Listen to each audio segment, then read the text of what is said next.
abduhu wa rasuluhu sallallahu la nabiyya ba'da. Usikum bitaqwallah faqad fazal muttaqun. Ya ayyuhalladzina amanu ittaqullaha haqqa tuqatih wa la tamutunna illa wa antum muslimun wa taqullaha wal tanzur nafsun ma qaddamat lighad wa taqullaha innallaha khabirun bima ta'malun. Qala Allah Ta'ala fi kitabihil karim, a'udzu billahi minasyaitonir rajim. Bismillahirrahmanirrahim. Walladzina kafaru ba'duhum awliya'u ba'din illa taf'aluhu takun fitnatun fil ardi wa fasadun kabir. Sadaqallahul adzim.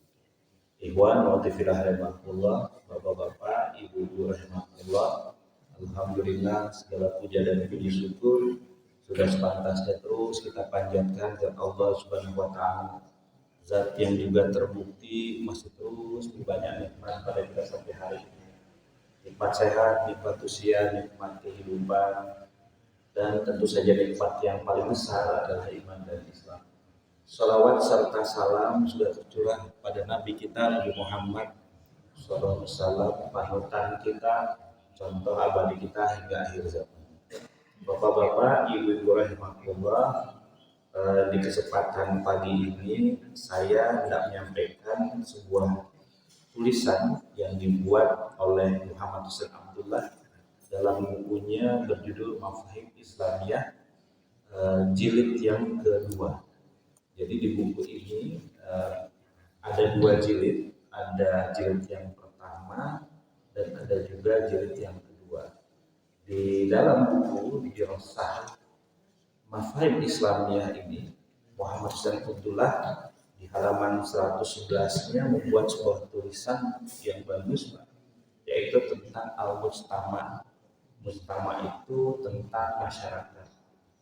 Ya, bagaimana di buku ini Muhammad Hussein Abdullah menggambarkan tentang masyarakat yang paling ideal yang pernah dibangun oleh Rasulullah pasca beliau hijrah dari Mekah ke Madinah, yaitu masyarakat Madinah yang sampai hari ini disebutnya sebagai masyarakat yang paling beradab yang pernah ada dalam sejarah umat manusia. Di dalam buku ini Muhammad Hussein Abdullah setidaknya menggambarkan ada 3 pilar tegaknya masyarakat Madinah. Yang pertama, tegaknya masyarakat Madinah itu adalah atas ketakwaan orang-orang yang ada di dalamnya. Jadi individunya adalah individu yang bertakwa. Yang kedua, masyarakat Madinah itu kenapa jadi kondusif? Karena ada kontrol sosial masyarakat. Yang ketiga, masyarakat Madinah itu tegak atas penegakan hukum, menjadikan syariat Islam sebagai sumber hukum di tengah-tengah masyarakat. Apa yang dimaksud ketakwaan? Muhammad Hussein Abdullah menyampaikan bahwa bukan berarti bahwa masyarakat Madinah itu orang-orangnya soleh semua, enggak juga. Ya. Tapi orang-orangnya mengerti betul mana yang menjadi kewajiban dan mengerti betul mana yang menjadi sesuatu yang harus mereka tinggalkan. Ya. Walaupun bukan berarti bahwa mereka tidak pernah melakukan kesalahan, enggak juga. Dicontohkan oleh Mas Muhammad Abdullah, misalnya ayat-ayat Al-Quran itu seringkali muncul mengatur urusan-urusan private. Ya. Misalnya dalam hadis Rasul mengatakan bahwa hurimat homru li ainiha. Ya. Homer itu diharamkan karena zatnya. Jadi homer, minuman keras itu diharamkan bukan karena memabukkan, tapi karena sejak awal Rasul memang mengatakan bahwa diharamkan karena zatnya. Ya. Awalnya mereka nggak boleh sholat sambil mabuk awalnya. Tapi kemudian setelah itu turun ayat-ayat yang lain yang menunjukkan bahwa diharamkannya homer bukan karena mabuknya, tapi karena memang nas mengharamkan itu. Misalnya di Quran surah Al-Maidah ayat 100. Qul la yastawil khabithu wat thayyibu walau a'jabaka kasratul khabis fattaqullaha ya ulil albabi la'allakum tuflihun. Katakanlah Muhammad kepada kaum muslimin tentunya, la yastawil khabithu wat thayyib. Tidak sama yang haram dengan yang halal itu, walau a'jabaka kasratul khabis, walaupun yang haram itu menguntungkan untuk kamu. Ya, di dalam tafsir dikatakan apa yang dimaksud dengan walau a'jabaka kasratul khabis. Yang dimaksud dengan walau a'jabaka kasratul khabis itu menguntungkan secara finansial, Pak. Jadi ayat itu asbabun nuzulnya terkait dengan pelarangan homer secara total. Jadi homer itu dilarang secara penuh. Jadi kalau sebelumnya mereka nggak boleh minum homer kalau mereka mau sholat gitu, ya, sehingga mereka tidak lagi hafal, tidak lagi paham apa yang dibaca dalam sholatnya. Tapi kemudian dengan turun ayat itu bukan lagi persoalan mabuk atau tidak memabukkan, tapi memang karena zatnya diharamkan oleh Allah Subhanahu wa taala. Ya, meskipun mereka tidak meminum, tapi ketika mereka menjual itu jadi masalah kemudian, jadi haram juga gitu. Atau mereka menyediakan misalnya gitu ya, itu juga jadi haram.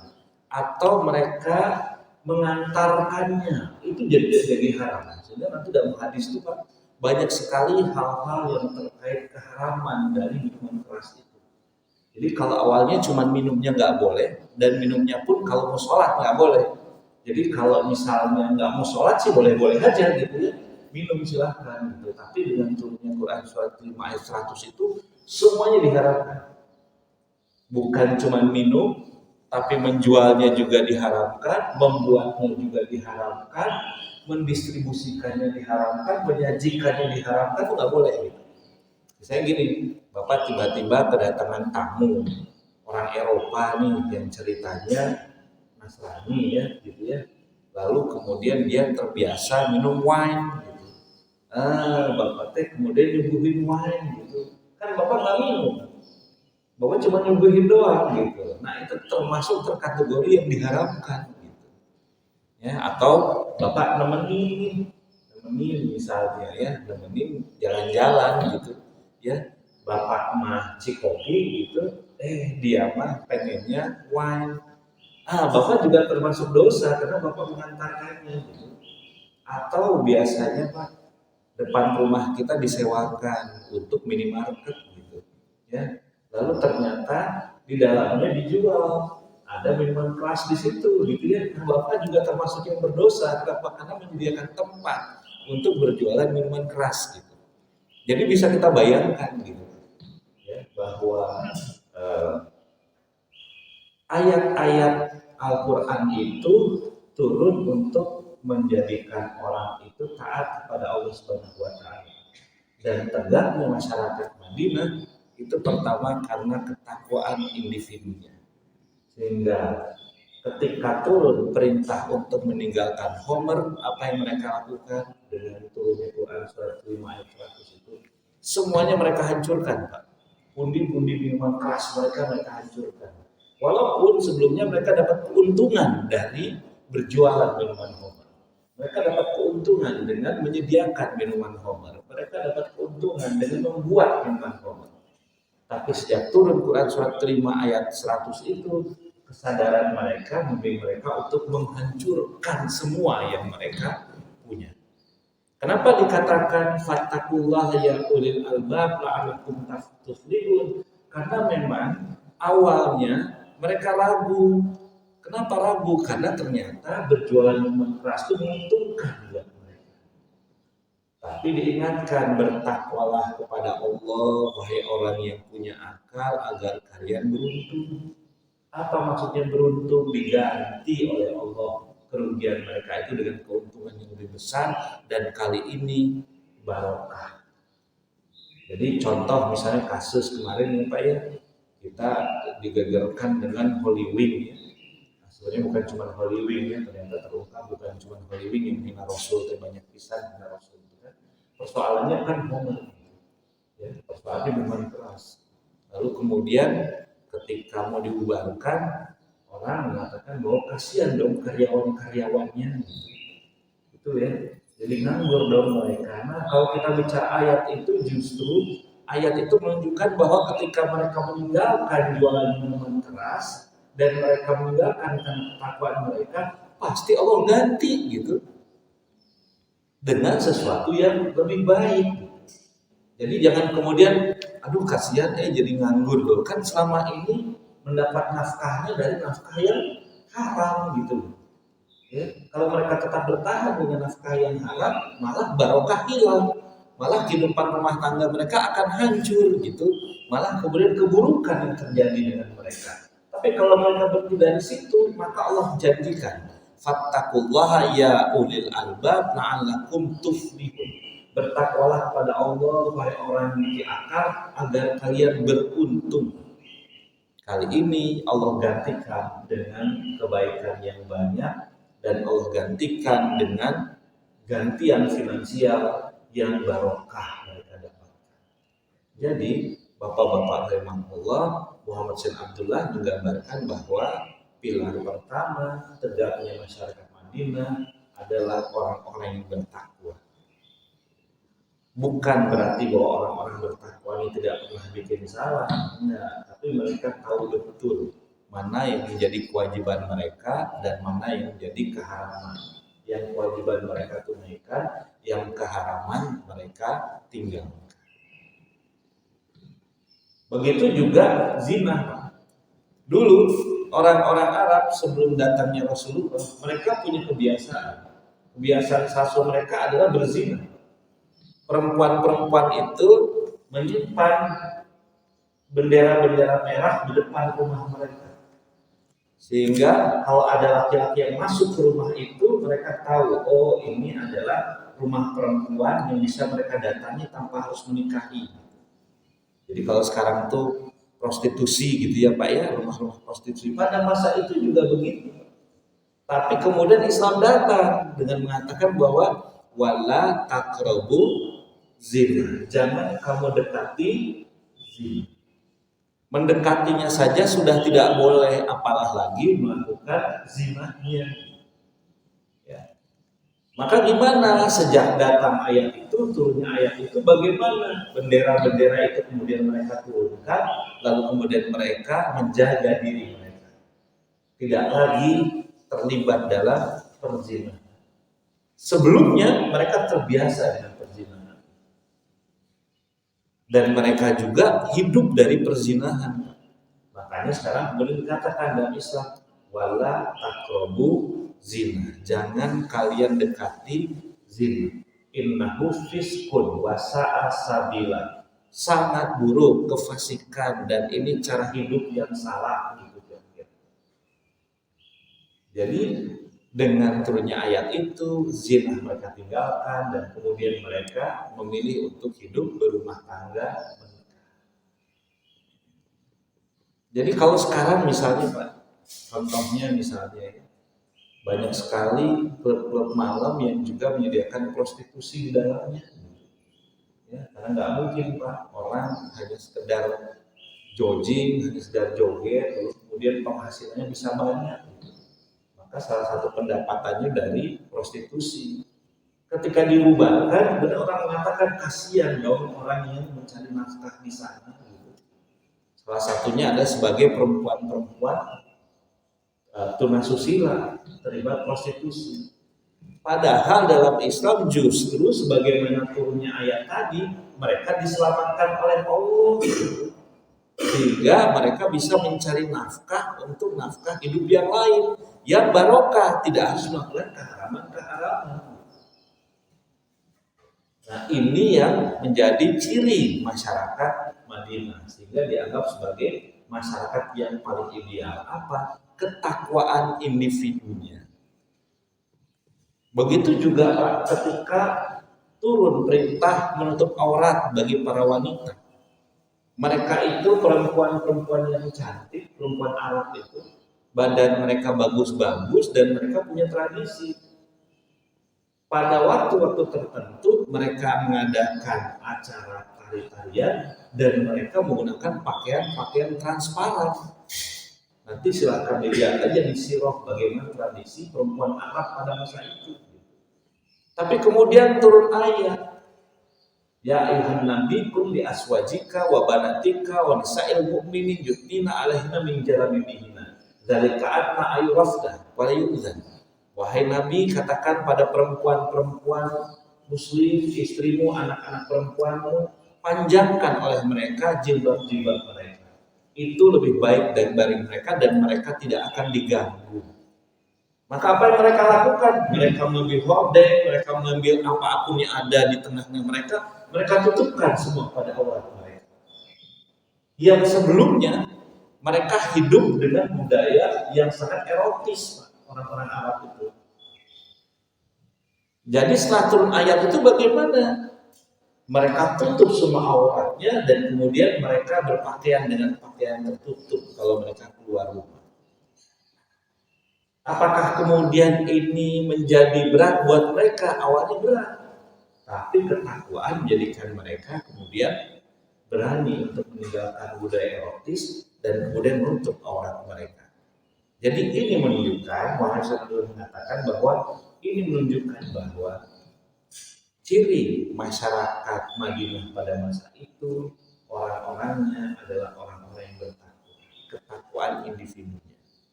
Ini nanti yang membedakan, Pak Muhammad Abdullah mengatakan bahwa ini yang membedakan masyarakat Islam Madinah dengan masyarakat sekuler. Kalau masyarakat sekuler mah bangunan pertama masyarakatnya itu liberal, kebebasan. Jadi individu-individu dibiarkan untuk mengekspresikan keinginannya, kebebasan gitu. Makanya nggak heran kalau kita lihat dalam sebuah masyarakat sekuler, ya yang mabok-mabok gitu, yang zina-zina gitu ya, yang erotis-erotis gitu, yang sholat-sholat ya. Jadi masing-masing silahkan aja. Yang mau erotis silahkan, yang mau mabok silahkan, yang mau zina silahkan, tapi yang mau taat juga boleh, silahkan aja gitu. Dalam Islam nggak begitu. Kenapa? Karena kalau misalnya kemaksiatan itu dibiarkan, orang boleh mengekspresikan semua keinginannya, maka lama-kelamaan kemaksiatan itu menjadi mainstream, jadi kebiasaan di tengah masyarakatnya. Jadi bapak-bapak rahimahullah, Muhammad Husain Abdullah menyampaikan dalam bahasan tentang masyarakat Madinah itu bahwa pilar pertama tegaknya masyarakat Madinah adalah ketakwaan individu. Gitu. Nah hanya gini Pak, dikecualikan oleh Muhammad Husain Abdullah. Adakah kasus-kasus pelanggaran hukum pada masa itu? Ada. Adakah kasus-kasus perzinahan pada masa itu? Ada. Jadi masyarakat Madinah itu bukan semuanya soleh, enggak gitu. Ada juga yang kepleset gitu. Contohnya siapa? Pada masa Rasulullah ada kasus perzinahan yang dilakukan oleh Ma'is dan Gomidiyah. Ma'is itu seorang laki-laki dan Gomidiyah itu seorang perempuan yang sudah menikah, tapi kemudian mereka digoda oleh setan sehingga terjadi perzinahan. Lalu bagaimana? Karena ketakwaannya, mereka sendiri yang langsung datang ke Rasulullah kemudian mengatakan bahwa kami berzina. Jadi masyarakatnya bukan gambaran jangan sampai nanti orang jadi skeptis, wah semua orang jadi orang soleh. Juga. Ada juga yang melakukan pelanggaran. Tapi ketika dia melakukan pelanggaran, dia sadar, kemudian apa? Datang ke Rasulullah gitu. Ini yang menarik gitu. Datang ke Rasulullah kemudian apa? Minta dihukum. Kenapa? Karena melakukan pelanggaran gitu. Melakukan kemaksiatan besar, berzina. Maka kemudian Rasul mengatakan bahwa betul berzina gitu. Ada saksinya enggak? Enggak ada saksi pada masa itu. Terus gimana? Dia mengaku, mereka mengaku kami berzina. Apa buktinya kalian berzina? Gitu. Ternyata apa Pak? Hamil, Gomidiyahnya hamil. Lalu kemudian kata Rasulullah, kalau hamil, kalau gitu tunggu dulu, melahirkan anak dulu. Maka kemudian ditunggu sampai Gomidiyah melahirkan anaknya. Tapi Gomidiyah dia enggak. Selama anaknya hidupnya datang lagi ke Rasulullah. Aku belum dihukum gitu. Terus kata Rasul, susukan dulu anakmu. Maka kemudian Gomidyah menyusukan anaknya selama 2 tahun. Datang lagi ke Rasulullah, belum dihukum nih Rasul. Kemudian apa kata Rasulullah? Oke, kalau gitu dihukum. Gomidyah itu perempuan yang sudah pernah menikah. Maka dalam Islam, orang yang sudah pernah menikah itu kalau dia berzina, tobatnya itu dia dihukum mati. Gimana caranya? Badannya dikubur, jadi dibikin lubang ke tanah, badannya dimasukin ke tanah, lalu kemudian tinggal kepalanya aja, lalu dilempar dengan batu kecil-kecil sampai dia mati. Makanya kalau dalam Islam orang yang sudah menikah itu, lalu kemudian dia berzina, nggak ada taubatnya, kecuali menebus dengan kematiannya. Kenapa? Karena dia dirajam namanya. Nah, darahnya Gomidyah itu lari ke kaki sahabat. Sahabat jijik karena ini darahnya pezina. Tapi apa kata Rasulullah? Faqad taubat taubatan. Dia sudah tobat dengan setobat-tobatnya. Maka di akhirat nanti dia tidak akan dihukum lagi oleh Allah Subhanahu wa taala.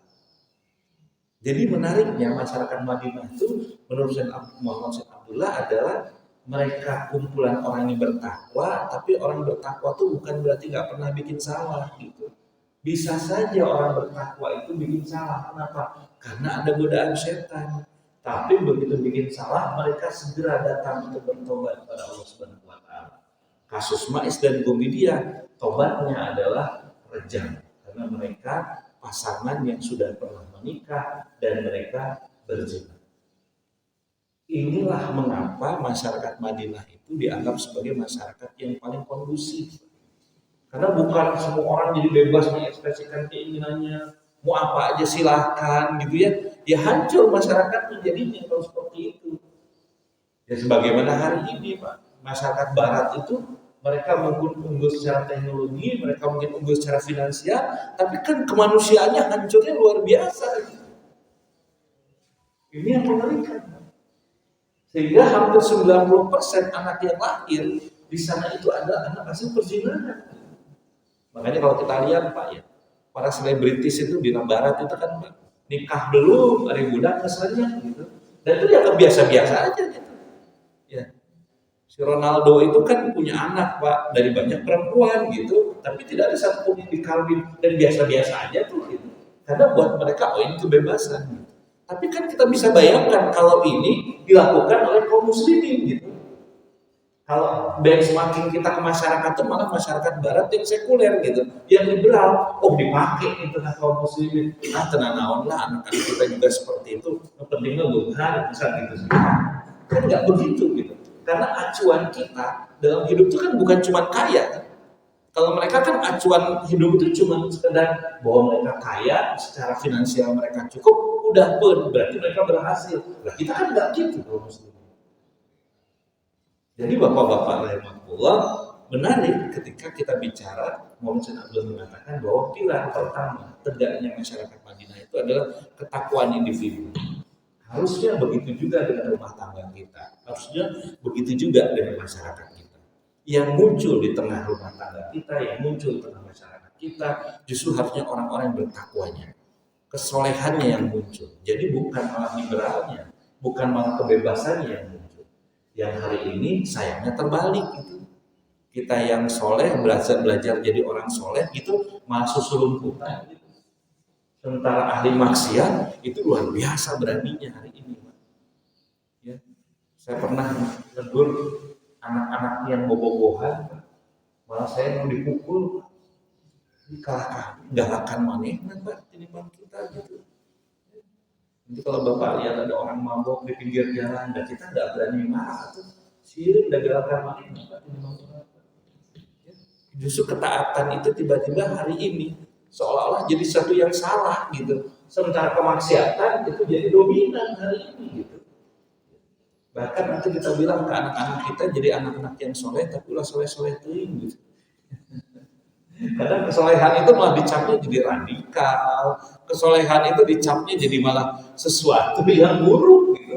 Jadi orang makin takut untuk jadi soleh gitu. Ulah nutup-nutup aurat teuing lah, ya nanti jadi radikal jadinya kalau begitu teh. Jadi malah sesuatu yang justru menegakkan masyarakatnya malah dicela akhirnya. Ya, tapi yang menguntungkan masyarakat malah hari ini dapat tempat. Makanya kita sudah melihat hari ini, Pak. Ya, gimana kondisi masyarakat kita hari ini? Ada PPAU, Pak. Ya, mungkin bapak-bapak punya anak, punya cucu hari ini ya untuk melepas mereka hidup di tengah masyarakat. Aduh, ya. Kepaksa dibekali HP, kepaksa dikontrol terus. Berarti kan nggak bisa juga kontrol terus. Berarti nggak bisa juga kan kita awasi terus. Jadi bapak-bapak rahmatullah, Muhammad Said Abdullah menjelaskan bahwa keberhasilan Rasulullah membangun masyarakat Madinah, pilar pertama tegaknya adalah karena ketakwaan orang-orang yang ada di dalamnya. Dan ini harusnya di PR kita semua, membangun kembali ketakwaan. Yang kedua, bapak-bapak, ibu-ibu rahimahullah, Muhammad Said Abdullah mengatakan bahwa tegaknya masyarakat Madinah itu adalah karena kontrol sosial masyarakatnya, saling mengingatkan satu dengan yang lain. Maka dikatakan bahwa walladzina kafaru ba'duhum awliya'u ba'din. Orang-orang yang ingkar itu sebagian menjadi penolong sebagian yang lain. Illa taf'aluhu, kalau kalian tidak melakukannya kaum muslimin penolong sebagian yang lain, takun fitnatun fil ardi wa fasadun kabir. Akan ada fasad, kerusakan yang besar di muka bumi dan fitnah-fitnah. Apa bukti bahwa kita saling menolong satu dengan yang lain, menyelamatkan kaum muslimin yang lain dari kemaksiatan? Apa maksudnya? Saling mengingatkan satu dengan yang lain. Dan ayat Al-Quran itu menyatakan bahwa wal asri innal insana lafi khusrin illal ladzina amanu wa amilus solihati wa tawassaw bil haqqi wa tawassaw bis sabr. Demi waktu sungguhnya manusia itu rugi gitu. Wal asri innal insana lafi khusrin. Jadi penggunaan lafaz insan itu artinya siapapun, Pak. Siapapun.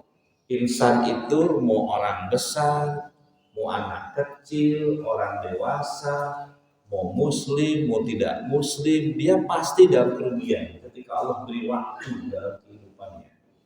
Gitu. Kenapa? Karena ayatnya innal insana lafi khusrin.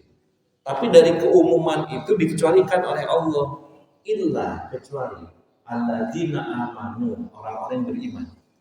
Nah, jadi mudah-mudahan kita sudah lepas dari kerugian. Kenapa? Karena yang pertama terpenuhi illa alladzina amanu, kecuali orang-orang yang beriman. Kita berharap minta sama Allah dengan keimanan kita diselamatkan oleh Allah Subhanahu wa taala. Betul ya? Illal ladzina amanu wa amilus shalihat, tapi enggak cukup beriman doang. Yang kedua harus beramal soleh. Jadi kalau pengen lepas dari kerugian setelah diberikan waktu hidup oleh Allah gimana? Pertama beriman, yang kedua beramal soleh. Illal ladzina amanu wa amilus shalihat. Yang ketiga ternyata watawasobil hak, watawasobil sabr. Dan digunakan di situ Pak, wawunya waw atof.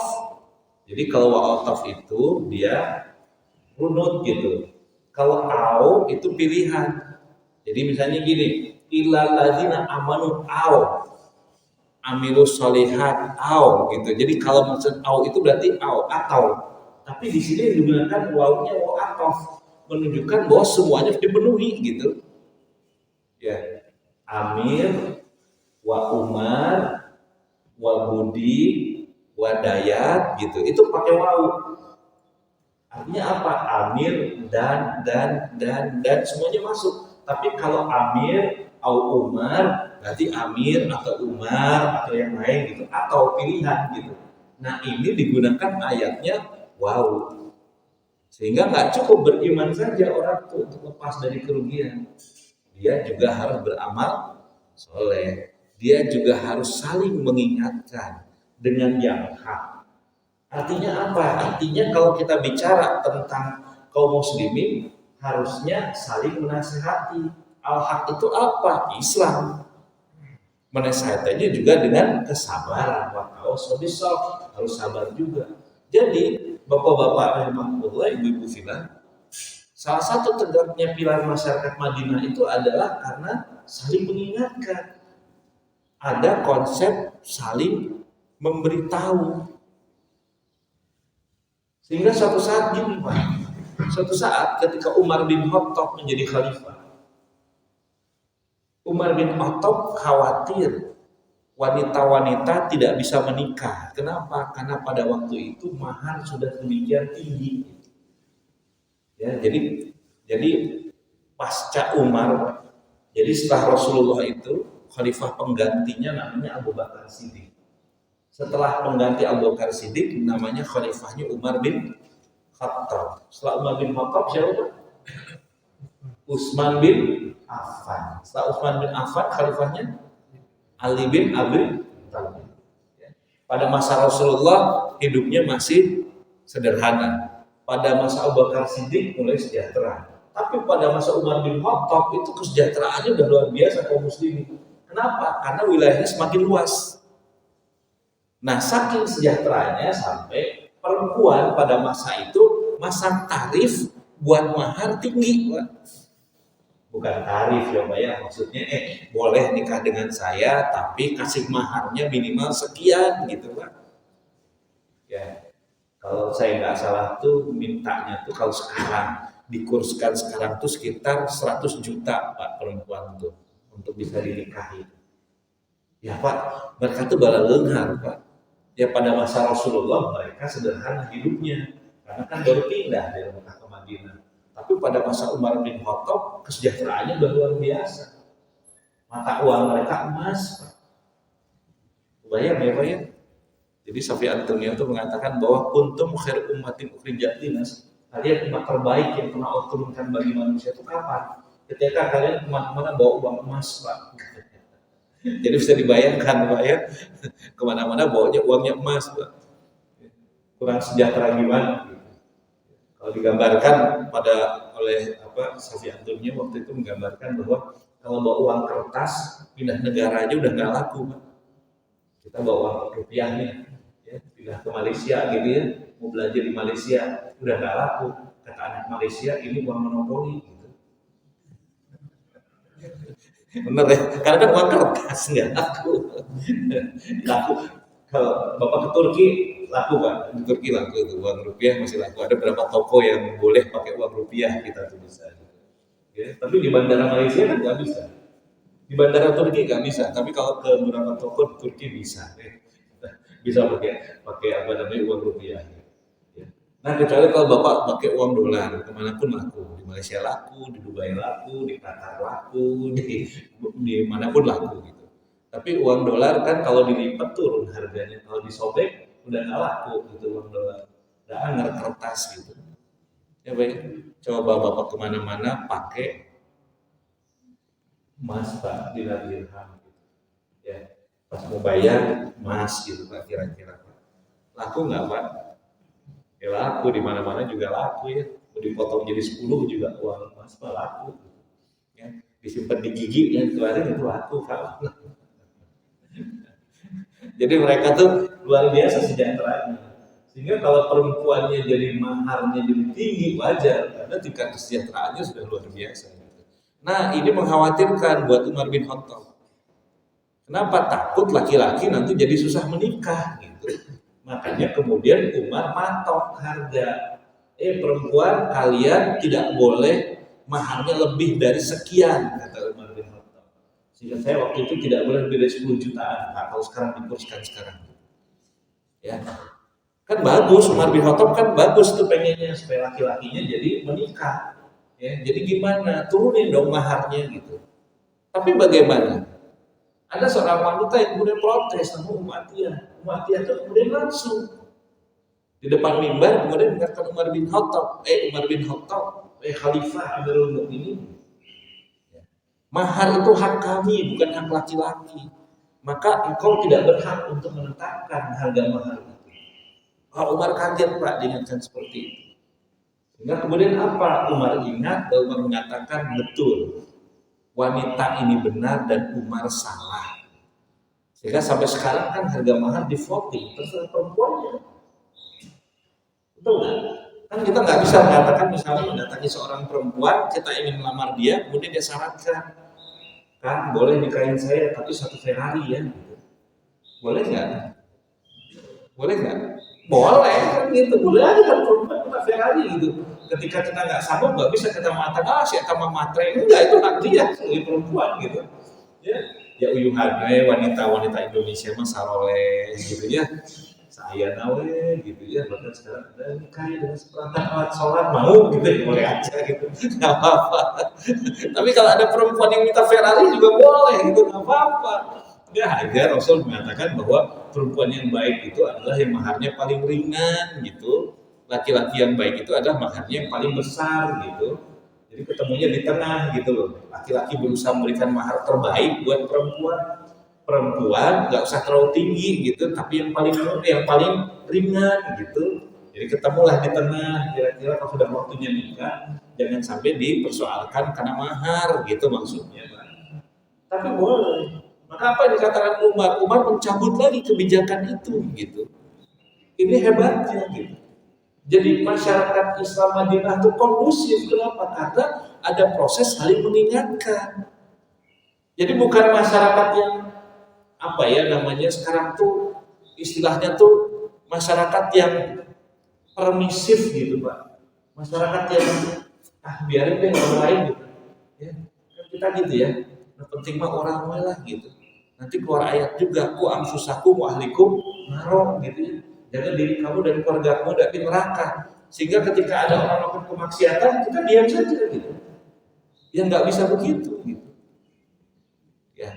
Jadi yang betul ketika misalnya Rasul dihina, ya kaum muslimin harus kemudian mengingatkan bahwa ada yang salah dengan itu gitu. Kalau ada perzinahan di tengah-tengah mereka, ya diingatkan, jangan didiamkan saja gitu. Kenapa? Karena kalau dibiarkan kemaksiatan itu akan jadi kebenaran terus kan? Karena orang kemudian melihat dan diam gitu. Oh iya ya. Bayangkan kalau anak kita nggak pernah sholat, kemudian kita diamkan terus gitu. Lalu dia nggak apa-apa, dia nggak pernah sholat dia biasa. Gitu. Bayangkan kalau anak kita terbiasa melakukan kemaksiatan, kita lihat kemudian kita diamkan aja, artinya gimana? Ya dia menganggap kemaksiatan itu hal yang biasa gitu. Kenapa? Ada bapak anaknya cicing gitu. Dan ibunya juga diam gitu atas kemaksiatan. Akhirnya apa? Itu jadi kebenaran. Karena itu dalam Al-Quran itu diingatkan betul. Dan Allah sampai menyindir orang-orang Yahudi dan Nasrani pada masa itu yang mereka membiarkan kemaksiatan yang mereka lakukan. Sampai dikatakan lu'inal ladzina kafaru min bani Israil ala lisani Daud wa Isa bin Maryam. Zalika bima asaw wa kanu ya'tadun kanu la yatanahawna an munkarin fa'alu labi sama kanu yaf'alun. Telah dilaknat oleh Allah sebagian dari Bani Israel atas lisan Isa dan lisan Daud karena mereka kebangetan gitu kalau terjemah bebasnya. Ya. Kenapa dikatakan kebangetan? Kanu latanahawna an munkarin fa'alu. Mereka membiarkan kemaksiatan yang mereka lakukan. Gitu. Jadi kalau ciri-cirinya Bani Israel itu kalau ada orang bermaksiat malah dibiarkan oleh mereka. Dan ini turunnya laknat Allah. Kenapa? Karena ada kemaksiatan dibiarkan. Lebih sama kanu yaf'alun sampai dikatakan buruk banget gitu apa yang mereka lakukan itu ketika sudah tahu ada kemaksiatan di depan mereka dan mereka diam gitu.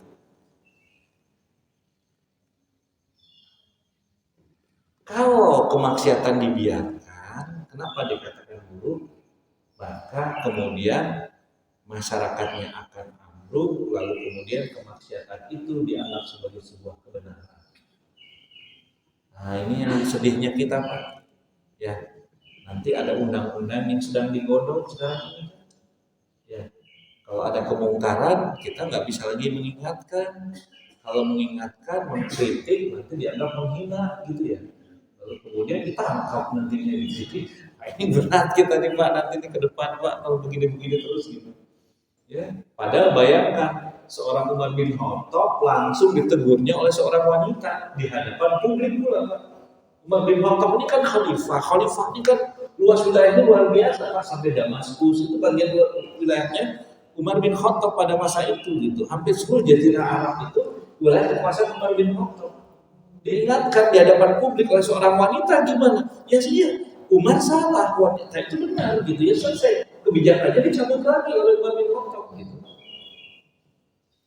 Sekarang malah jadinya kalau kita melakukan kritik, kita mengingatkan gitu ya, malah kita yang jadinya salah. Akhirnya apa? Akhirnya kemaksiatan itu akan jadi kebenaran nanti di tengah-tengah kita. Na'udzubillah min dzalik, na'udzubillah. Ya, saya pernah Pak di BIP jalan, ternyata ada pasangan homoseksual Pak, ciuman Pak di hadapan saya. Aduh gitu, mau ngingetin takut dagang manehna gitu. Kemudian mau didiemin juga ada geuleuh atuh gitu ningalinya gitu. Cuman bisa ngingetin dua kecil teuing atuh saya bilang gitu. Kabinabina. Wah bener Pak, ambek Pak itu Pak. Kalau begitu itu Pak. Doakan mereka Pak, ternyata dari kita Pak sekarang. Kenapa? Karena tiba-tiba mereka dapat pembenaran gitu. Na'udzubillah. Ya Pak ya, mungkin koreksi juga buat kita ya Pak ya. Kok susah banget lepas dari kejahatan gratifikasi ya Pak kita. Kenapa kok negeri ini kok susah banget gitu melepaskan dari kejahatan korupsi gitu. Ya, ya boleh jadi karena semuanya sudah diam gitu. Ketika kejahatan itu ada di hadapan kita semuanya diam gitu. Ya ya saya mau ngingetin mah sih gitu kan. Kita ngingetin malah kita yang dianggap apa istilah mereka tuh ya, suuzon. Nah gitu Pak, ada istilah suuzon sekarang tuh Pak ya. Kalau kita mengingatkan kemaksiatan itu kita malah dianggap suuzon gitu ya, nanti malah dianggapnya tidak bisa bekerja sama dalam tim Pak. Udah gitu dianggapnya kemudian bawa karup sorangan Pak. Udah gitu nanti dianggapnya surga yang masuk, pengen masuk surga sendiri katanya gitu Pak. Jadi bayangkan ketika kita ingin mengingatkan gitu karena sudah kadung jadi kebiasaan di tengah kita, selama ini tidak diingatkan, yang mengingatkan yang jadi salah gitu. Akhirnya apa? Kita jadi terbiasa dengan kemaksiatan itu gitu. Lalu kemudian kita main KBG nanti begitu mah geus antap gitu. Jadi kenapa masyarakat Islam Madinah itu kondusif? Karena pilar yang kedua tegak, saling mengingatkan satu dengan yang lain, dan ayatnya jelas, wattawasau bil haq wattawasau bis sabr. Setelah keimanan beramal soleh nggak cukup, masih ada kewajibannya apa? Ngageulkeun satu dengan yang lain. Jangan sampai kemaksiatan itu menjadi mainstream, jangan sampai kemaksiatan itu jadi dominan di tengah-tengah masyarakatnya gitu. Beda dengan konsep masyarakat sekuler yang memang masyarakatnya jadi permisif, serba cuek gitu, biarin deh yang penting kita aja selamat gitu, biarin deh yang lain melakukan kemaksiatan gitu, ya hancur masyarakatnya jadinya gitu. Na'udzubillah min dzalik na'udzubillah. Jadi bapak-bapak rahmatullah, Muhammad bin Abdullah menjelaskan dalam kitab ini bahwa salah satu yang menjadikan masyarakat Islam Madinah itu masyarakat yang kondusif adalah karena kontrol sosial masyarakatnya, saling ngegeingkeun Pak. Saya juga nggak ngerti gimana lagi kita mau mulainya ini Pak, yang kayak begini. Karena ada penting mah, dah ya kadang-kadang saya juga penting mah kita aja deh selamat dulu gitu. Karena batur mah gitu. Tapi saya ingatkan kembali, justru kalau itu terus dilakukan, akhirnya apa? Ya mungkin kita soleh hanya di tempat ibadah saja gitu. Ya, betul nggak ya? Di luar itu ya udah. Gitu. Ya, kemarin saya bagus Pak, saya mimpin sholat di Dago itu, kemudian habis sholat ada yang datang. Ingatin Pak Ustadz, bacaannya tadi ada yang salah. Kan itu kan butuh keberanian luar biasa kan ya sih, ya mengingatkan seorang imam ya tidak pada saat sholat tapi setelah sholat dengan mengatakan bahwa Pak Ustadz punten dibaca Pak Ustadz ada yang salah, itu kan luar biasa Pak Ustadz, keberanian luar biasa gitu. yang harusnya itu jadi kebiasaan kita gitu. Betul nggak? Ya. Tapi yang gitu aja kan kita sekarang udah takutnya sih Ustaznya abah gitu.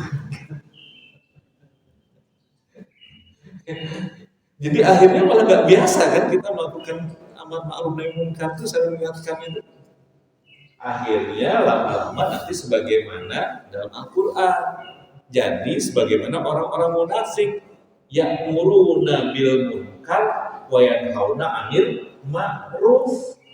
Akhirnya malah kita saling mengingat-ingatkan untuk kemungkaran dan kemudian malah mencegah untuk melakukan hal yang ma'ruf. Ya hari ini gitu. Kalau udah bicara kemaksiatan panggetolna gitu. Tapi kalau udah bicara ketaatan, aduh, pendidikan dosa untuk mengingatkan. Na'udzubillah min dzalika wa na'udzubillah. Nah, kalau udah seperti itu, masyarakatnya bisa hancur. Ya, begitu juga refleksi kita di rumah tangga. Ya, saling mengingatkan, walaupun nggak mudah. Ya, kita juga jadi ayah, jadi bapak, jadi ibu ya. Sekarang ngingetin anak-anak kita, aduh, merasa berat gitu ya.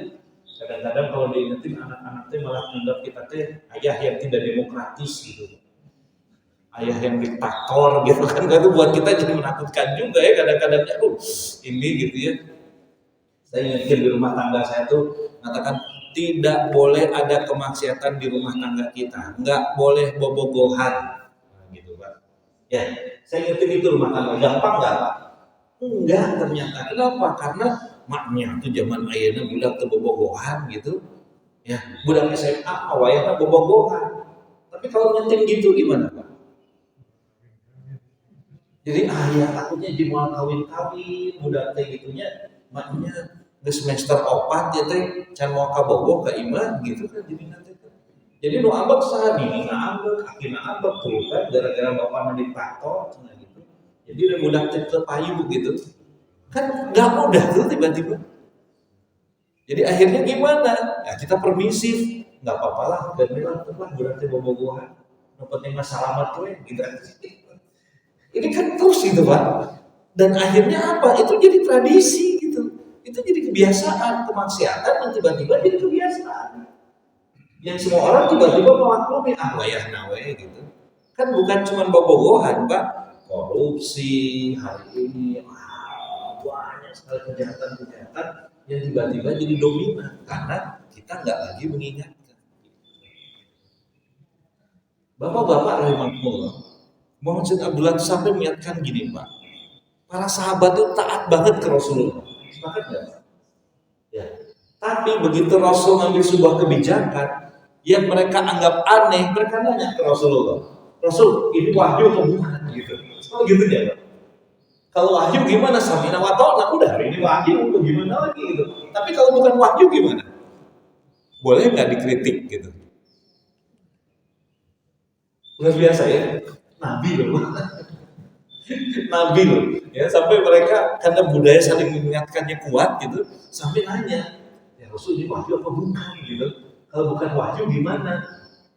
Ganti dong gitu. Dan perang Badar Pak, dan perang Badar.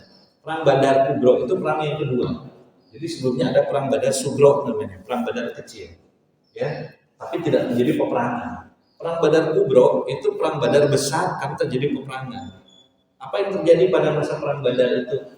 Rasul menguasai wilayah Badar, lalu kemudian menempati pasukan di tempat ini, titik gitu. Udah berhadapan dengan musuh yang jauh lebih banyak. Tapi kemudian apa? Ada seorang sahabat namanya Hubab bin Munzir datang ke Rasulullah. Datangnya cuma gini nanya, ya Rasul, ini wahyu atau siasat perang gitu. Maka Rasul mengatakan ini siasat perang bukan wahyu. Maka apa kata Hubab bin Munzir? Mau nggak kita pindah tempat supaya bisa menang? Coba ya. Kenapa? Karena kata Hubab, kalau kita berada di tempat ini di padang badar, di padang badar, kita pasti kalah. Maka kita harus pindah tempat yang dekat dengan mata air. Kenapa? Karena dalam perang yang panjang, lembah Badar yang gersang, orang yang dekat dengan mata air dia yang menang. Maka gimana? Rasul mengatakan, betul, pendapat Hubab benar. Maka kemudian Rasul ikut pendapatnya Kubah, pindah Pak, pasukan perangnya. Dan perang Badar adalah perang yang pertama kali dimenangkan oleh kaum muslimin. Kenapa? Karena saran kritik dari Ubad bin Munzir atas pilihan Rasulullah untuk mengambil posisi perang Badar waktu itu. Jadi bayangkan Pak, seorang nabi aja diingetin gitu oleh para sahabat gitu. Kalau sekarang mungkin jadi 20 tahun penjara gitu ya. Jadi ini bisa dibayangkan. Tapi ini yang menjadikan masyarakat Madinah itu hidup. Kenapa? Karena sekarang mereka tahu betul, mereka saling mengingatkan dengan yang hak, saling mengingatkan dengan kesabaran gitu. Makanya nggak heran kan Pak, kalau ketika perjanjian Hudaybiyah dibikin, para sahabat banyak yang kemudian protes kan dengan perjanjian Hudaybiyah kan. Atau kemudian ketika piagam Madinah dibikin, banyak yang protes. Tapi pertanyaan mereka sederhana aja, ini wahyu bukan? Kalau wahyu selesai udah, nggak usah dikritik lagi, udah selesai. Tapi kalau bukan wahyu gimana? Ada celah untuk saling mengingatkan gitu. Kalau sekarang kebalik ya Pak ya. Kalau wahyu dikritik gitu, habis-habisan gitu, ayat Al-Quran dikritisi, nggak cocok zaman, ini kemudian nggak sesuai dengan amin, nggak dianggap demokratis gitu, ayat Al-Quran itu ya syukur-syukur bisa dihapuskan kan gitu usulannya gitu. Tapi giliran meningkatkan kemaksiatan, waduh jadi sok tahu, ini jadi suuzon, kebalik gitu sekarang tuh gitu. Na'udzubillah min dzalik wa na'udzubillah. Ya, masa ada usulan Pak untuk menghapus 60 ayat Al-Quran gitu. Karena dianggap nggak cocok zaman gitu Pak. Ya, ini kan luar biasa Pak. Ya, dan kita tahu ya di India itu sudah sampai masuk ke Mahkamah Konstitusinya ya. Jadi kalau itu disahkan, nanti Al-Quran di India itu tipis Pak. Yang boleh dibaca tuh karena ada 60 surat yang dihilangkan di Al-Quran. Bayangkan Pak, giliran Quran dikritisinya habis-habisan Pak. Ya kayak anak-anak liberal hari ini, kalau udah mengkritisi Al-Quran, waduh luar biasa. Ini nggak cocok zaman, ini nggak cocok ininya, ini nggak pas buat Indonesia. Waduh gitu. Tapi giliran kemaksiatan, iya pisan, menerima pisan kemaksiatan, nggak boleh dikontrol sama sekali. Kalau kita kemudian melakukan kritik atas kemaksiatan, malah mereka yang galak gitu. Bagaimana masyarakatnya mau tegak kalau begini? Na'udzubillah min dzalik wa na'udzubillah. Nah, mudah-mudahan Bapak-bapak rahimakumullah ya dengan memahami prototipe masyarakat Madinah, maka kemudian kita berharap ya minimalnya dari rumah tangga kita pilar-pilar itu kembali ditegakkan gitu, sehingga rumah tangga kita jadi rumah tangga yang sakinah mawaddah warahmah. Yang ketiga, menurut maksud Abdullah yang terakhir, tegaknya pilar masyarakat Madinah itu karena apa? Karena syariat Islam dijadikan sebagai hukum tertinggi di tengah masyarakatnya. Ini yang kemudian menjadikan masyarakat kondusif. Kenapa? Karena kalau kita bicara tentang syariat Islam, ya syariat Islam datangnya dari Allah.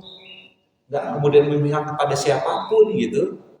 Ketika hukumnya ditegakkan, nggak memihak kepada Rasul yang sebagai kepala negara, nggak memihak kepada rakyat yang sebagai rakyat.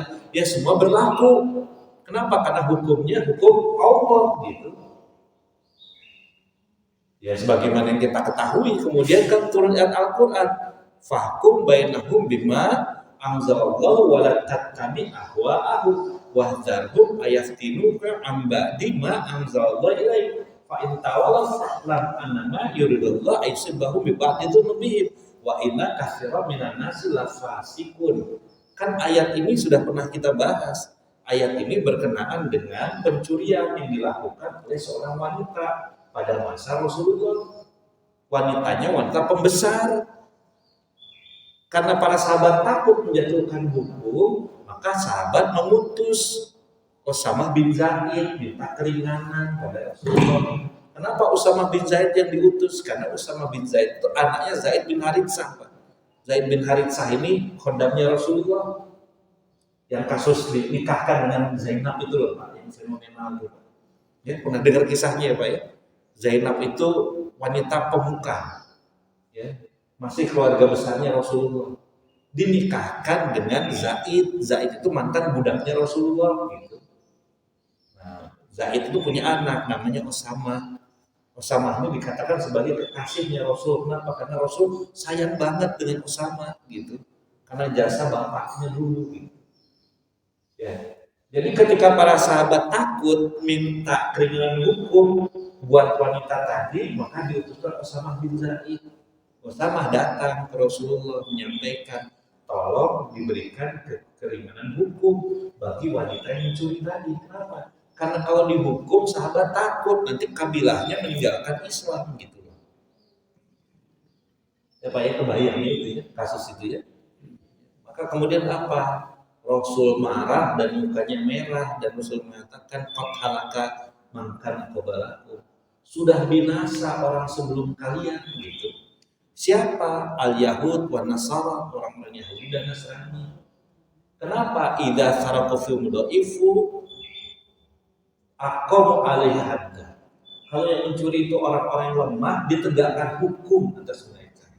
Wa iza saraqa suhum syarifu, tapi kalau asyarif yang mencuri, tarakuhu dibiarkan.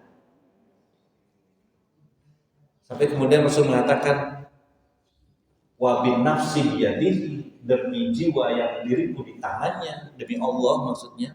Lau anna Fatimah binta Muhammad saraqat taqattu yadaha. Kalau saja yang mencuri itu Fatimah anak Muhammad, aku potong tangannya, kata Rasul.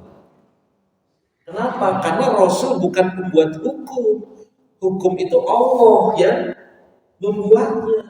Rasul menjalankan hukum, sebagaimana juga yang lain menjalankan hukum.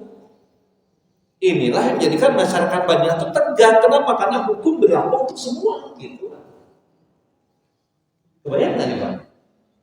Ya. Sehingga suatu saat masih pada masa Umar bin Khattab, Ibnu Umar itu anaknya Umar bin Khattab memelihara unta di padang pengembalaan di penjara. Ketahuan oleh Umar. Maka apa kata Umar? Kembalikan unta ini karena engkau menggembalakannya di padang milik negara, bukan hak kita. Walaupun dia keluarganya khalifah. Ini kan juga dongeng ya, zaman akhirnya juga sampai mualem gitu. Tapi kan mereka manusia juga yang sama dengan kita kan. Ternyata bisa melakukan itu. Kenapa? Karena di atas mereka syariat itu jadi hukum tertinggi. Dan syariat itu tidak memihak pada penguasa, tidak memihak pada rakyat, tapi mau hukum Allah berlaku buat semua gitu. Kalau hari ini kan Bapak bisa melihat sendiri Pak, bagaimana ketimpangan hukum itu gitu. Ya, kalau kepada para aktivis Islam ini cepat bisa Pak, diproses langsung gitu, ditarewakan gitu. Tapi eta nu ngaranna Abu Janda, muka itunya Deni Siregar, waduh seenaknya, ya menghina-hina Islam gitu ya, seenaknya, dan nggak diproses sama sekali gitu. Kenapa ya? Karena hukumnya buatan manusia yang penuh dengan kepentingan. Namanya juga manusia, bikin hukum ya buat kepentingan dirinya. Nggak mungkin kemudian dia akan menghukum dirinya sendiri kan? Namanya manusia. Nggak mungkin lah Pak. Bagaimana dikatakan iqdilu wa aqrabul taqwa, adilah kamu, karena adil itu lebih dekat dengan ketakwaan gitu. Tapi kalau saya punya hak untuk membuat hukum, pasti saya akan bikin hukum yang menguntungkan untuk diri saya. Nggak mungkin saya akan bikin hukum yang merugikan buat diri saya. Tapi pada masa Rasul hijrah dari Mekah ke Madinah, syariat menjadi hukum tertinggi yang diberlakukan di atas mereka, sehingga bukan hanya menguntungkan buat orang-orang Muslim, tapi juga menguntungkan untuk semua. Karena kalau tidak bermaksiat, ya tidak akan dihukum kan?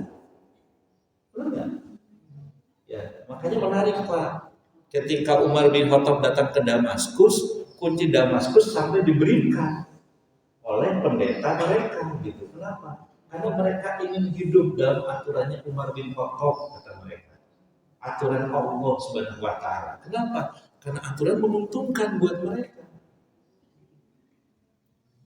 Nah, Bapak-bapak rahimahullah, ibu-ibu fillah, ya. Karena itu Muhammad bin Abdullah dalam buku berjudul Mafahim Islam ini, dalam babnya Al-Mujtama, dalam bahannya masyarakat, mengatakan bahwa tidak ada masyarakat yang lebih modern sampai hari ini kecuali masyarakat Madinah. Dan masyarakat Madinah ini disebut sebagai masyarakat yang paling civilized sampai hari ini. Kenapa? Karena 3 pilarnya tegak. Ketakwaan individunya, kontrol sosial masyarakatnya, dan yang ketiga menjadikan syariat sebagai hukum tertinggi yang ditegakkan di atas masyarakatnya. Mudah-mudahan penjelasan ini bisa menjadikan kita bersemangat ya untuk tetap mempelajari Islam, untuk menjalankan Islam, karena terbukti ketika Islam dipelajari dijalankan ya kebaikan yang muncul di tengah-tengahnya. Mudah-mudahan bermanfaat Bapak-bapak semua. Itu saja yang bisa saya sampaikan.